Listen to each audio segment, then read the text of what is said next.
Good morning, everyone. Well, it is morning here. Could be any time, I guess, when you're watching this. Hello, Desi. How are you?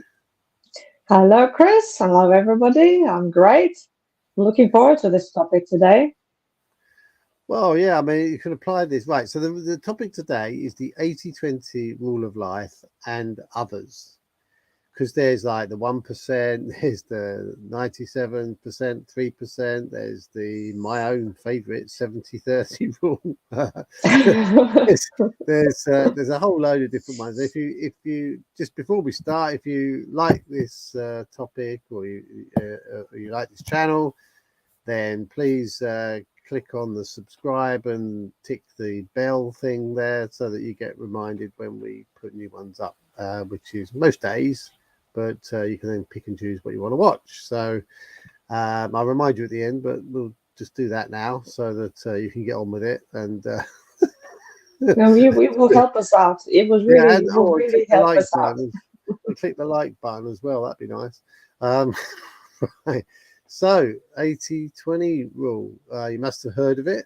Must have heard of it. It's where the majority of your rewards or things happen with what seems to be a small amount of effort or much smaller level of effort. And the first time I came across this was in business, where they said, well, 80% of your revenue comes from 20% of your customers.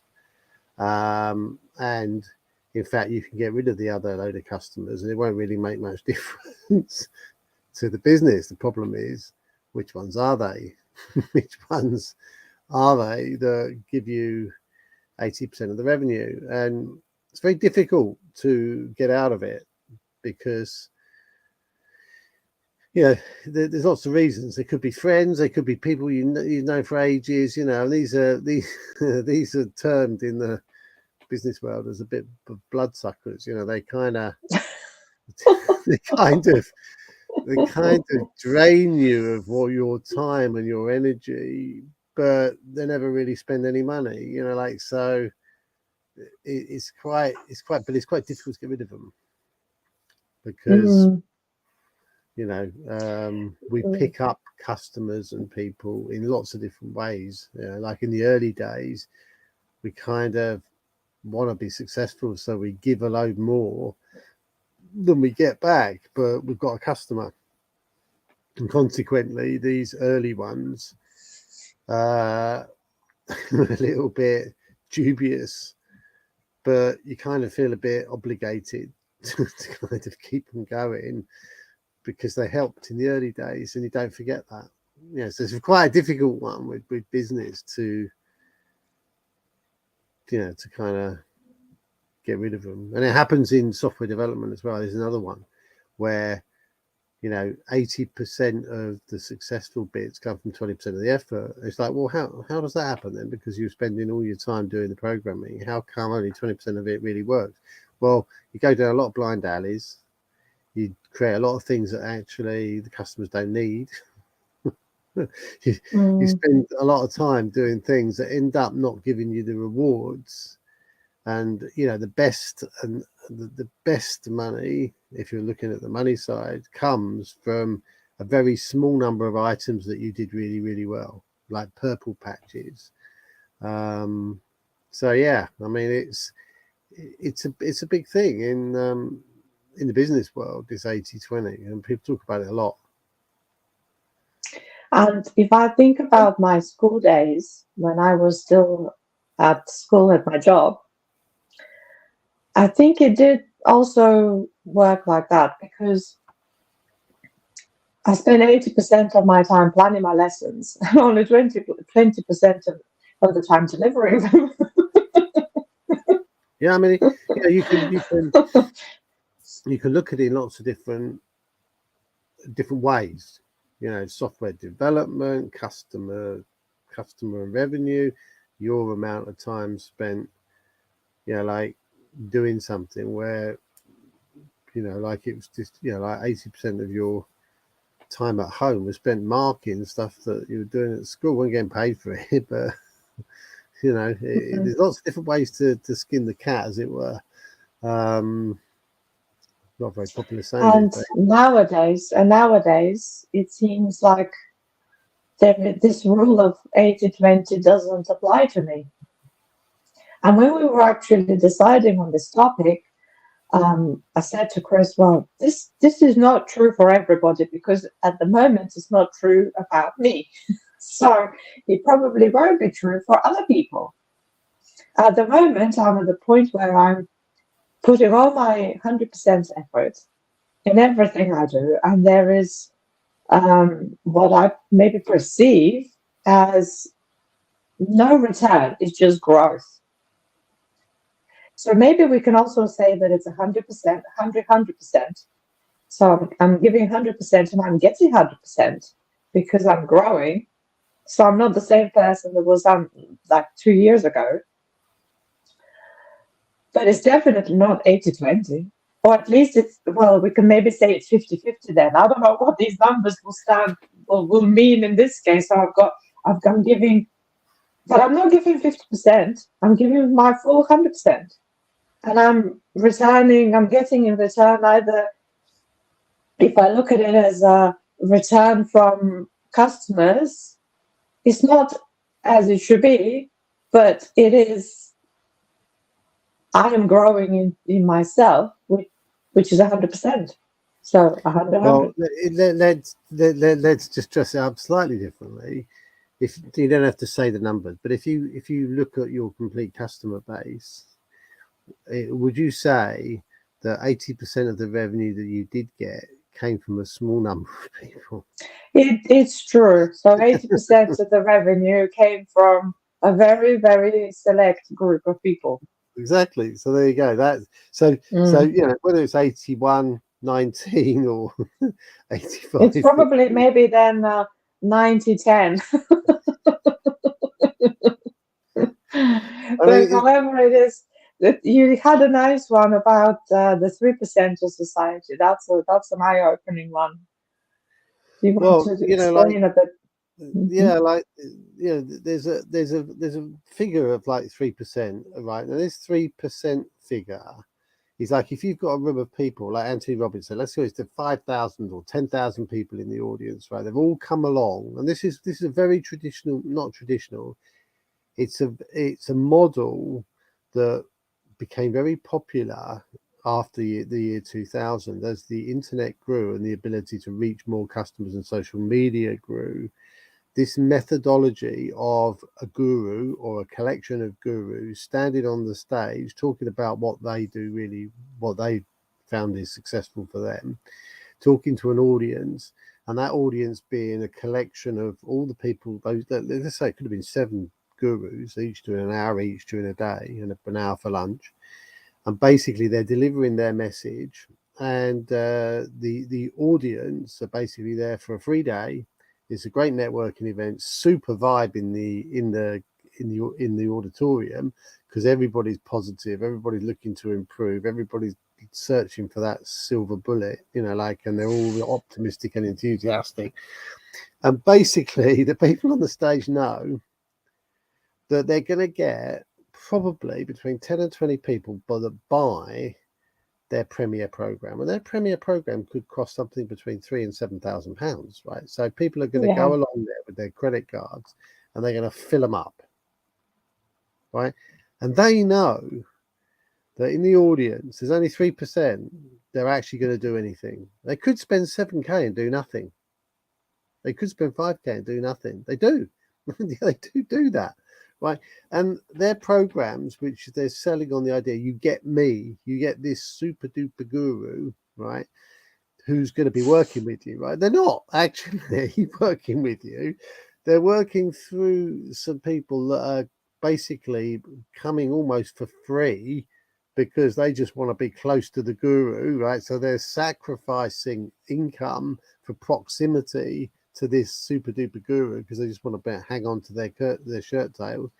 And basically, so the whole thing's costing very little money, but they're getting shed loads of money, and they can clean up 70, 80 grand on one of these days. So if there were 3 a year, Easter, summer, Christmas time, if there were like 3 a year, it was 200k. right? I have been to one of these, but I haven't bought anything Yeah, well, you just don't take your credit card. That's the key. because Oh, yeah, I haven't bought because I didn't think it was possible. And in those days, I didn't have the free time to be spending time with them, hanging out. yeah. I mean, like the problem is, right? The problem is that, and I've explained this to you, is that these people have developed something that works for them, and now they've got a new marketing method that works for them, right? The person it doesn't work for is the person in the auditorium who spends a load of money and then gets constantly disappointed that they don't have any access to the person they thought they were going to be sitting with day after day, helping them with their program. These people aren't helping you with the program. They're giving you information. They're giving you what to do. They're not actually saying how your life must change in order to operate under this new style, right? And they know that all the things you've experienced, which is family issues, not being people initially quite euphoric for you, but then basically saying, "Hang on a minute, this isn't what I wanted. You've changed now, and I'm not liking this new one of you. So, like, let's get. Why don't you just get back on your bike Your and job, yeah. cycle with us?" Right? They know that all this is going to happen. It's nothing to do with them either, by the way. Here's the program. Take it or leave it. It costs you this amount of money, but they know deep down that the amount of effort they're going to have to put in order to get these people doing stuff is pretty much zero. They've just got the paper, they got the programs and the stuff in place. And yeah, if you followed it and you had their intent and you had their persistency, consistency, and tenacity, you could make a success of it. The bottom line is only 3% of the people in the audience do have that. And ironically, they would be successful whatever they decided to do, because that's the way it is, right? Even without the Yeah, programs those that they people will buy find into. it. Yeah, they'll find a way to make money regardless. They're like, whether it's this program, that program, they'll take the program and they'll go, well, do you know what? 80% of this is rubbish, right? But 20% of it is giving me a good idea of what I need to do. Now I'm off. And they would Hmm. ditch the rest, takes what they could, but it's cost them $7,000 to get that bit, which, with the internet now and Chat GPT, they could probably find out information without paying out a load of money. But this mechanism, this stage selling mechanism, I believe is coming to an end, because you don't even have to have a stage, hire a building. You could do it all online anyway. You Well, could now have it they all. do it online. There's no Yeah. stage, but there's still a stage which is online.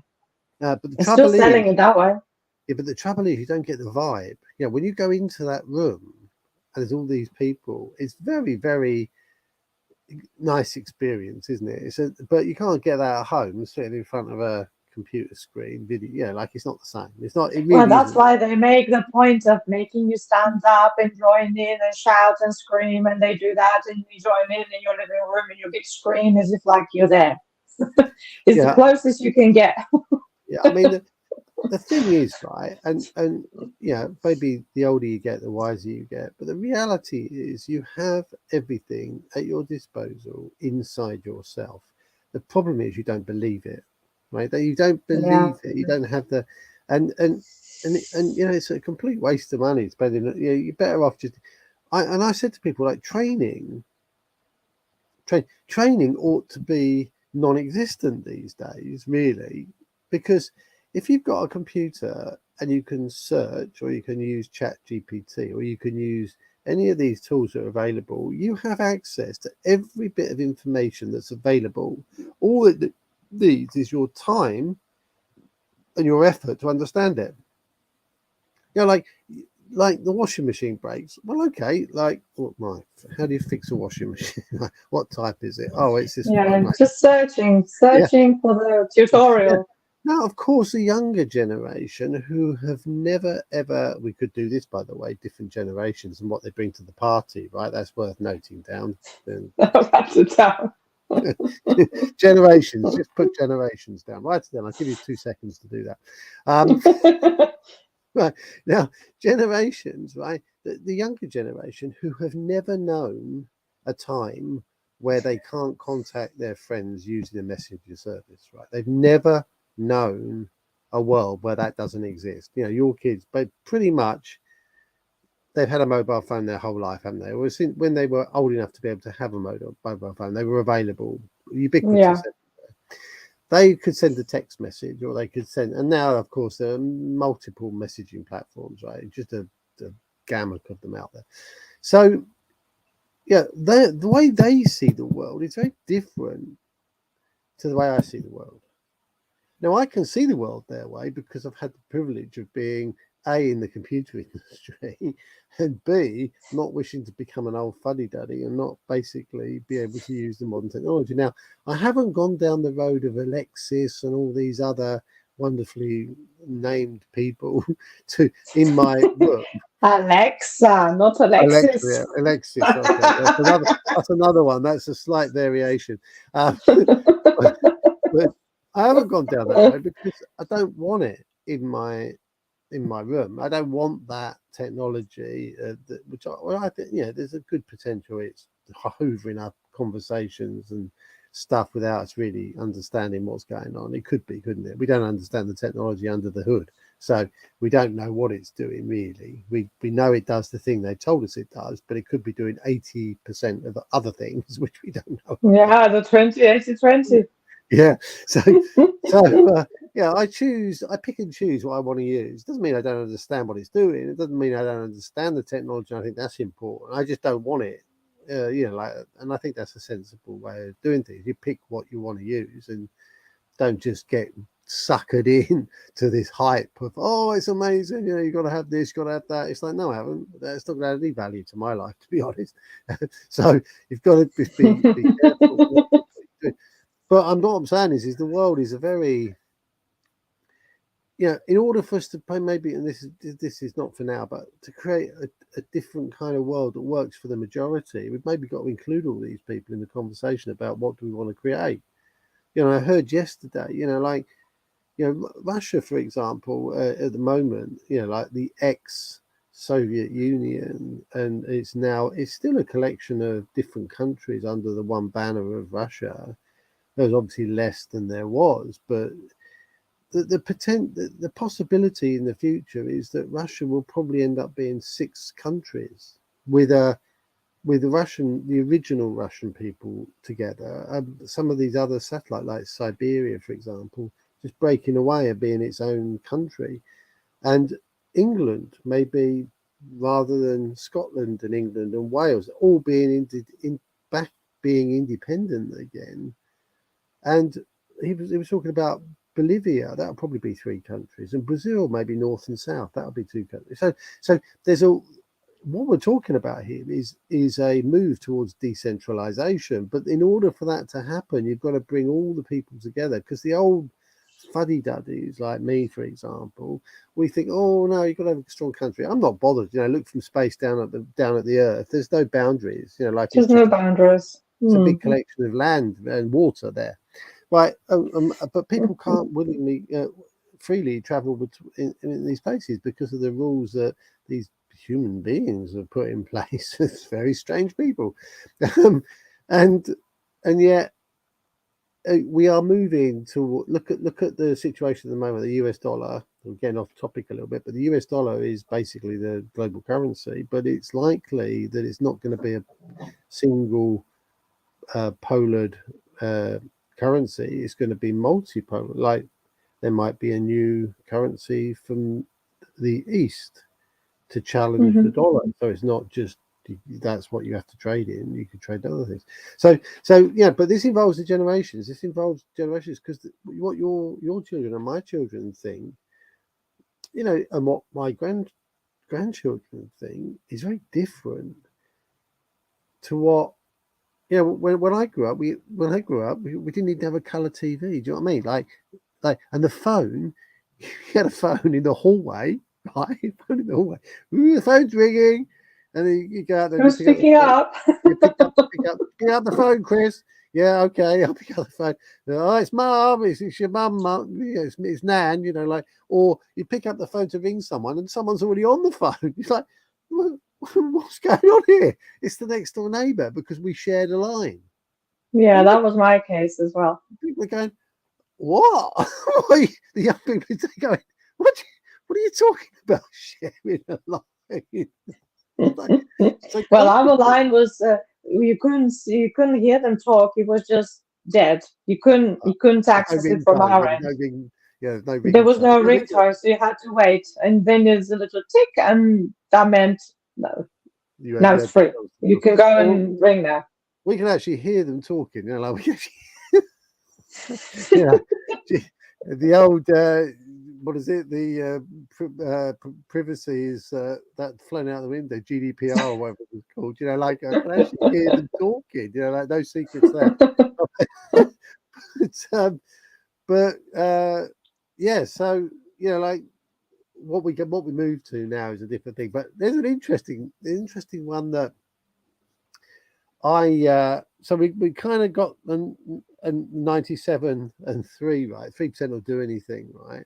And that's true in community across the world. If you have a forum, right, 80% of the people will just be lurkers. They won't say anything, they're just reading things. And it's even less than 80% are reading things, it's like 40%, probably 60-40. 40% are reading and 60% not doing anything. They're just there. They're not even lurking. but 20% of people will make a contribution and 3% will make a big contribution. So when you look at the numbers, these are just standard deviation of the mean type things, where you've got the curve and you get progressively wilder expectations the wider you go out. But my idea was 70-30. Now this relates, I think I've mentioned this before, but this relates to how far along the development path you can get something before you need to involve someone else. And this is about perfectionism to a certain extent, right? There's a balance, isn't there, between developing something completely successful and it flies, or developing something to the point where you feel you've probably exhausted your capability, or everything that you've done is kind of what you believe in. But of course, you're just one person with one set of views and one set of ways of doing things. There's other people required to basically make sure you've got a complete picture, right? And so basically, I believe that I could take something to a level where I could launch it on my own. So that would mean I would have the idea. That meant I could write something. It meant I could use the technology. It means I had enough experience in marketing, and I had enough drive and energy to get it to that 70% and actually get it out there. Right now, not everyone's got that capability. A lot of people consider themselves technophobes. They maybe don't have the same drive or the energy. Maybe the idea wasn't any good. Maybe they just didn't believe in themselves enough. Maybe they didn't have the time. There's loads of things. There's loads of factors in this. But I believed I could get it to 70% without anybody else. Because I'm a bit of a red from the old, bit of a red. I like to just go, right? And I believe enough in my own capability to assess the situation to be able to say, I think this is going to work. I believe in this, and I'm enthusiastic about it because I believe in it. Right? And I take it to up 70%, and then I start showing people, and they don't catch a cold off me. They catch enthusiasm. And then they get, oh, hang on, this is a good idea. I like this, but maybe you could do this and maybe you could do that, right? And I might let it out to 5 people. And those 5 people come back with, because they know me and they like me or whatever, or don't like me, maybe. I don't know, but they come back and they give me some pointers about what, some of them might do nothing. Others might say, well, if you include this, this, and this, then you'll be able to get to these people. And why don't you try that? And, oh, did you think about this? And Suggestions, you get 5 people and you get it better. But you may have had to have given them a little bit of a carrot, like, oh, if you get successful, I'll give you some percentage or something. You have to give them a little bit of a carrot to do the work. Otherwise, they won't do anything, right? They just say, oh, he's using us again. He's using us again, that guy. Chris, he just abuses us.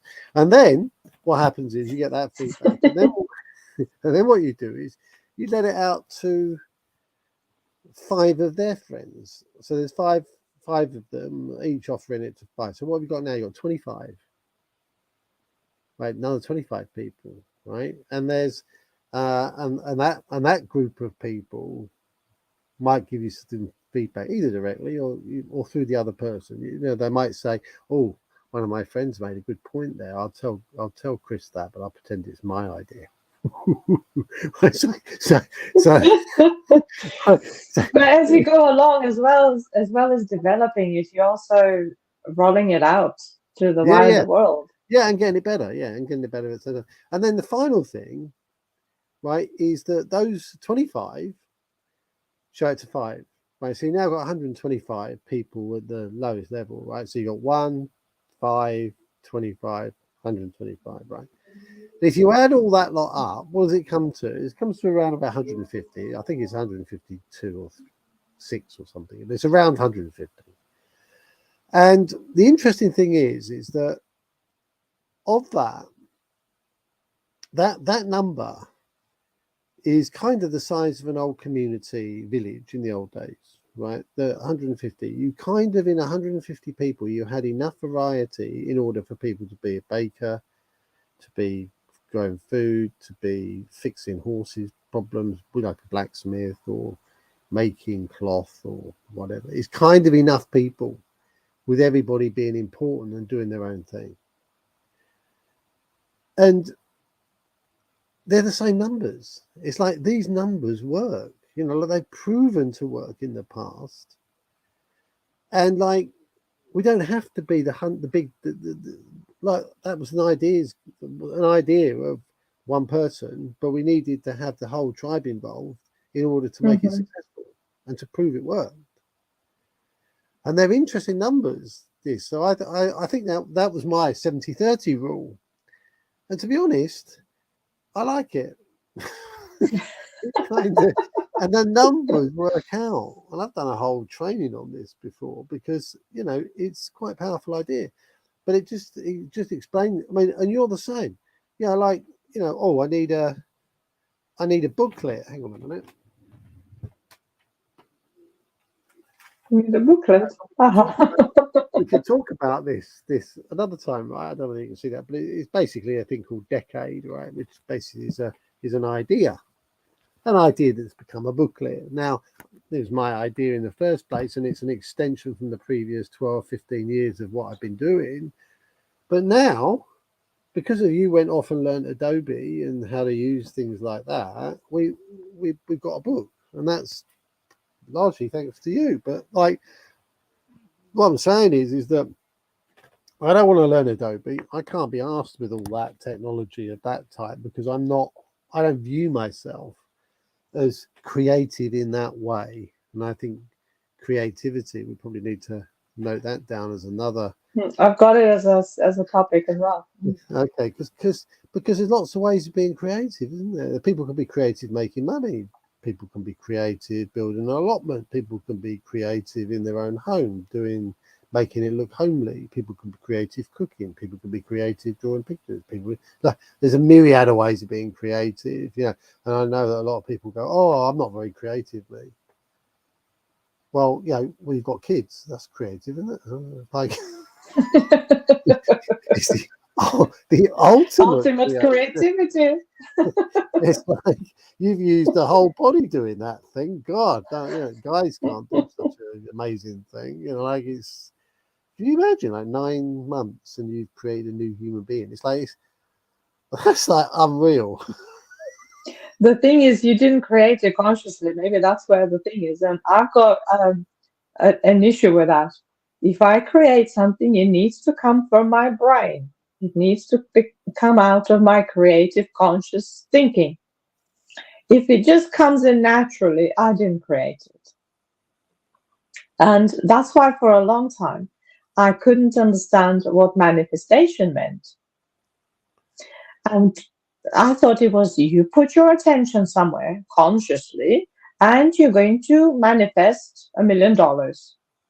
This was my idea. Okay, now I'm going to repeat.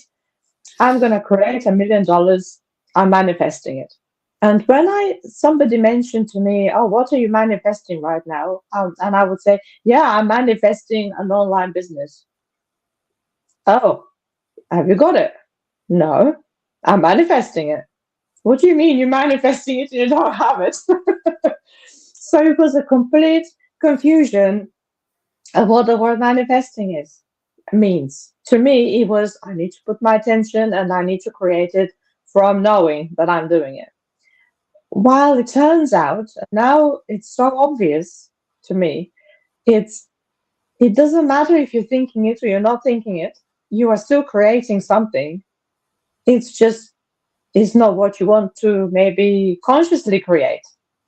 And it doesn't matter. So to me, this manifesting now is okay. Well, what is it that we're manifesting right now? Let's see. Okay, it's like this. Okay, what can I see? Right. How do I change it?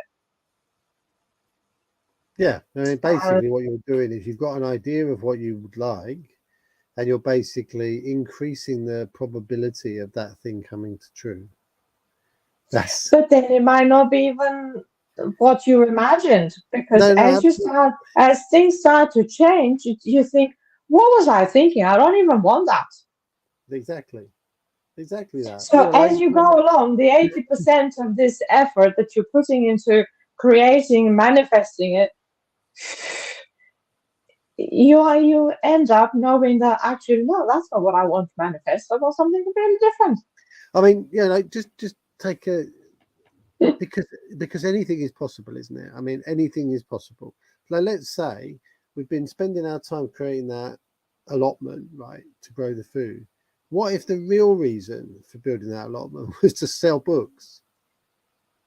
Exactly. So Or create a community, because we're going to go off to Hungary, say, and we've got a project over there that needs doing, and we can't always be here. So we basically enlist a load of people who love the look of the allotment. They're quite happy to work there because it looks nice and it's a nice place to hang out.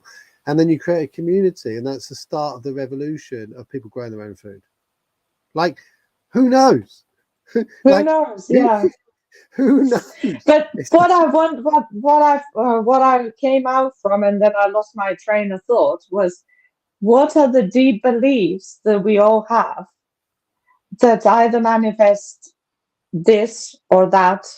Because, like you said, I believe I can make it into 70%. I know that I can do this and I can do that. And I was thinking, do I believe in myself like that? No, I need to consciously create that something, and I don't believe in myself being able to do it because I'm thinking, oh, I'm playing small and not very confident. No, I've got this idea, but is it really good? I'm just a little me. Yeah, the thing is, right, is that when I show it to people, I already believe in it. Yeah, Right? that's the difference. I couldn't give a monkeys if they like it or not.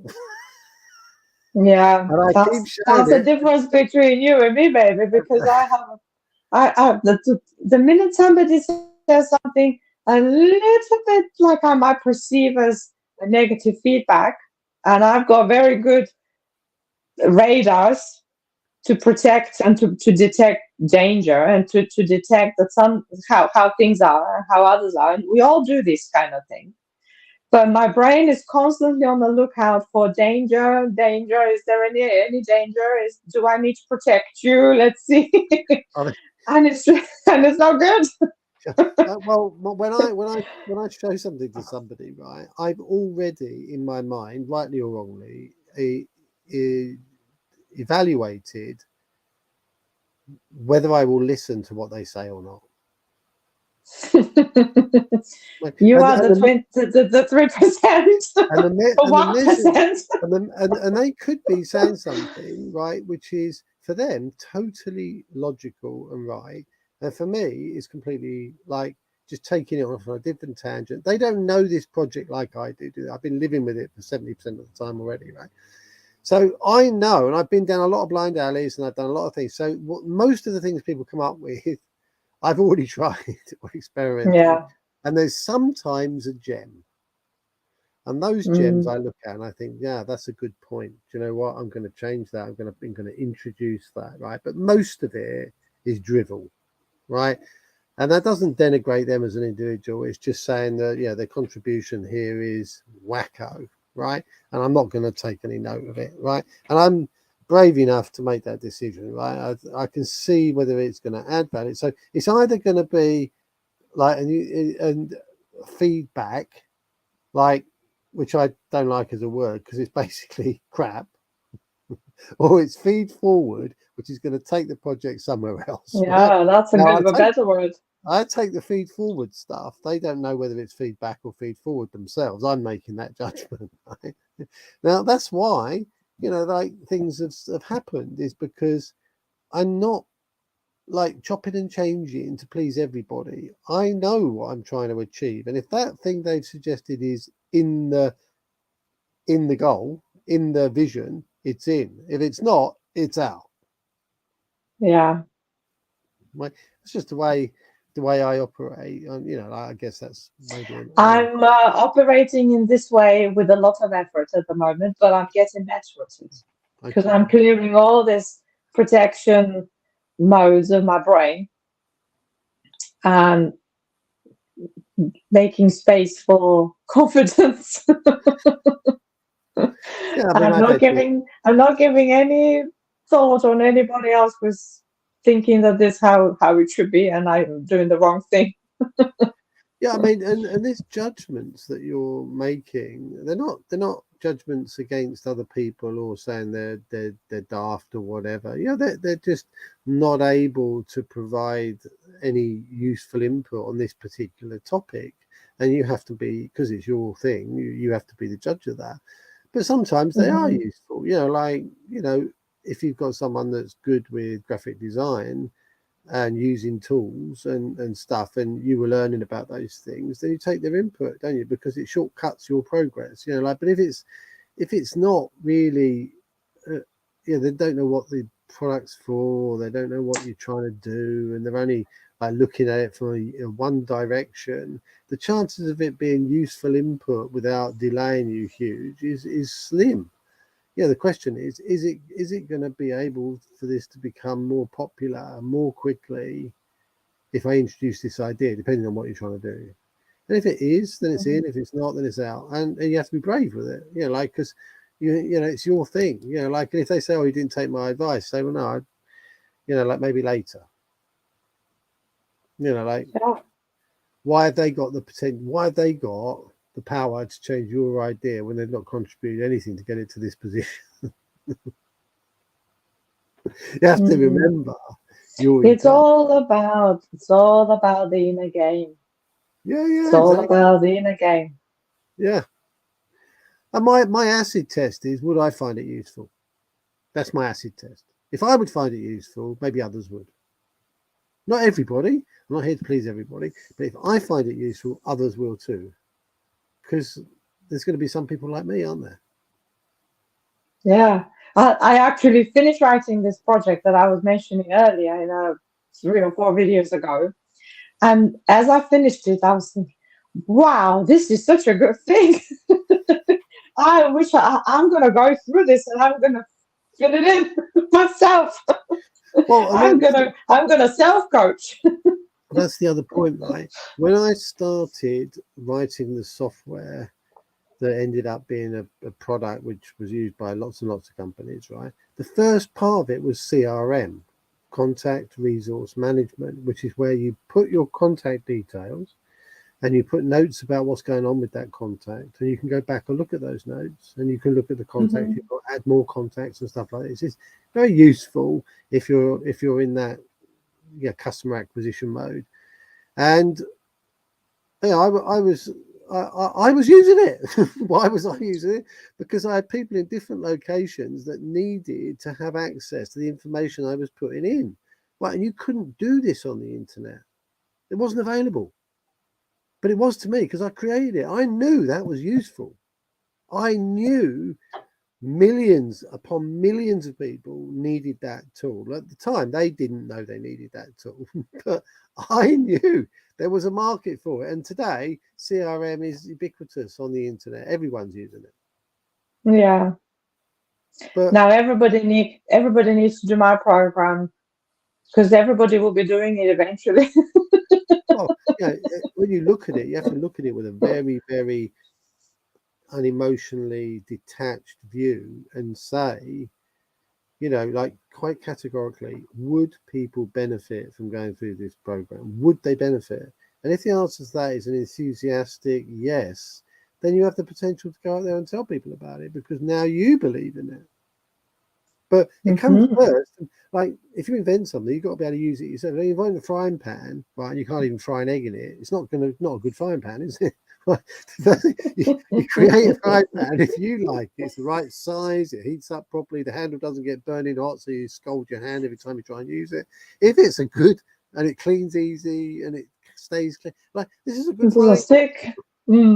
This is a good frying pan. I could sell this because it's brilliant. And you go out and you tell people about it. They go off and buy one, because they like it. They like what you're saying about it. So like this is the kind of thing you yourself do, and it's really interesting. And we're getting off the 80-20 rule, but it's been a good topic about these numbers and how they relate to different things in our lives. And that 70-30, I just think that it just demonstrates that to get a perfect product, you need 150 people involved. You can't get a perfect product with less than that, because you need all the different aspects of humanity to participate in the creation of it, whatever it is. Could be a wheel, could be a car, could be a drainage system. Doesn't matter what it is. And unless you have that participation, which you need to let go of your thing, because in the end, it's not yours, it's the community's, isn't it? You were just the inspiration to kickstart it, to get it going.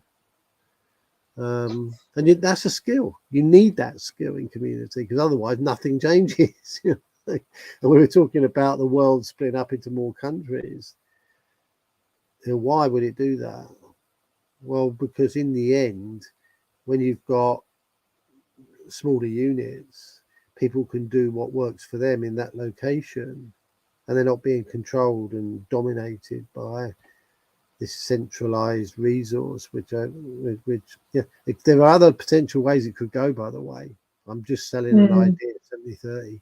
I'm just selling the 80% is this, the 20, maybe that is different. Maybe there is something there. Maybe that is the start. That's the seed that people pick up on and say, I don't want to be controlled by a central global, like the World Economic Forum. I don't want to be controlled by this. I think we need the power in our, maybe that's the seed to diffuse the direction it was going. There's lots of potential things that could take in different directions, but hey ho. Right.